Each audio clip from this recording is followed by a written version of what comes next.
Is it recording? Yeah, it's recording. I'm that guy. And at last year's Lean Startup Conference, we got to talk about crowd testing. We talked about how to combine crowdfunding with A/B testing, whether someone's startup was a business or whether it was just a hobby, and of course, we accidentally talked about Jews. But as a result of that talk, I've had the wonderful opportunity to mentor founders from around the world, people in Singapore and Barcelona, Puerto Rico. And one thing that I found is very true. There's only one thing more helpful than talking about Lean, and that is doing Lean. By that I mean entrepreneurs intuitively understand Lean concepts, but the switch doesn't really flip until they start running their own experiments. So with that, I would like to submit a breakout session for this year's Lean Startup Conference, the Lean Startup Laboratory, a place for entrepreneurs to actually apply the concepts we talk about in hands-on labs. Let's talk about what that looks like.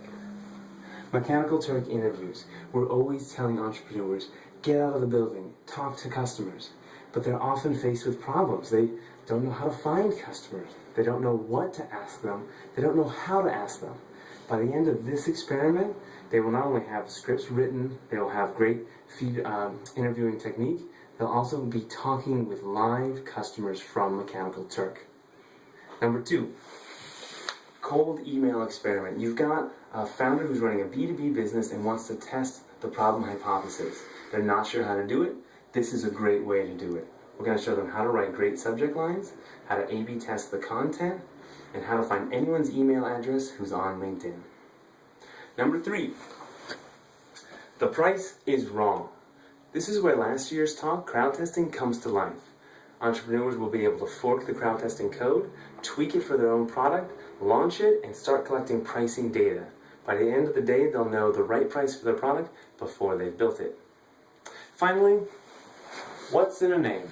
We all know that most of the good domain names are taken, so how do we test the rest of the domain names that are left? So which of the possible domain names for our product are the easiest to spell and hear? Which are most memorable, and which ones don't have hidden meanings that we're not cued into yet?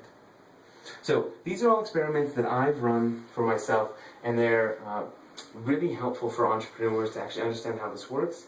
But the best part about the Lean Startup Laboratory is that it provides a framework so that people can actually see how to run their own experiments.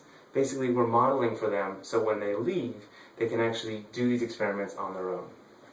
So at the end of the day, the Lean Startup Laboratory is all about combining all the talking that we do about Lean principles with actually doing it via experiential learning. So that is the Lean Startup Laboratory. If you have any questions or if I can help at all, please let me know.